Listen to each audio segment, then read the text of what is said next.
खबरों की तफसीलात को आगे बढ़ाएं और आपको बताएं कि अकबर एस बाबर ने कहा कि आज हम फिर इलेक्शन कमीशन में हाजिर हुए हैं। मुझे बड़े अफसोस के साथ कहना पड़ रहा है कि पाकिस्तान तहरीक इंसाफ ने जो ताज़ा फ्रॉड किया है इसके खिलाफ दरख्वास्त देने आए हैं।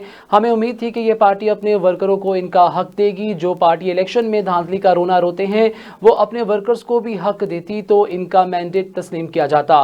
उन्होंने मजीद कहा कि मुझे कहा जाता है कि पार्टी इलेक्शन में आपने क्यों हिस्सा नहीं लिया। मैंने प्रेस कॉन्फ्रेंस करके कहा था कि पीटीआई के बानी चेयरमैन अपना एक वकील मुकर्रर करें, एक हम करेंगे। हमने 25 जनवरी को एक सेमिनार का इनेकाद करवाया था, इसमें पेशकश भी की थी कि मगर मुझे इस इंट्रा पार्टी इलेक्शन से दूर रखा गया।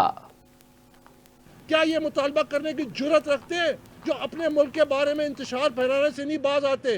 क्या वो कैपिटल हिल पे जो हमला हुआ उसमें जो सजाएं मिल रही हैं, इंतशार सिर्फ किया था, क्या उनके लीडरान ये मुतालबा करते हैं कि उनको जेलों से रिहा किया जाए?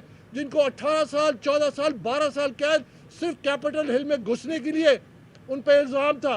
एक एक को पकड़ के, असूल है कि जिस मुल्क में रिट ऑफ द स्टेट नहीं होगी वहाँ इंतशार होगा।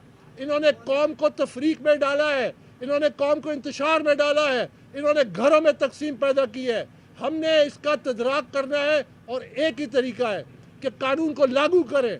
इंट्रा पार्टी इलेक्शन का कानून हो या फॉरेन फंडिंग का कानून हो, उसको लागू करें और तमाम सियासी जमातों पे लागू करें। मैं ये कहता था कि इंट्रा पार्टी इलेक्शन का जो फैसला है वह तारीखी फैसला है सुप्रीम कोर्ट का।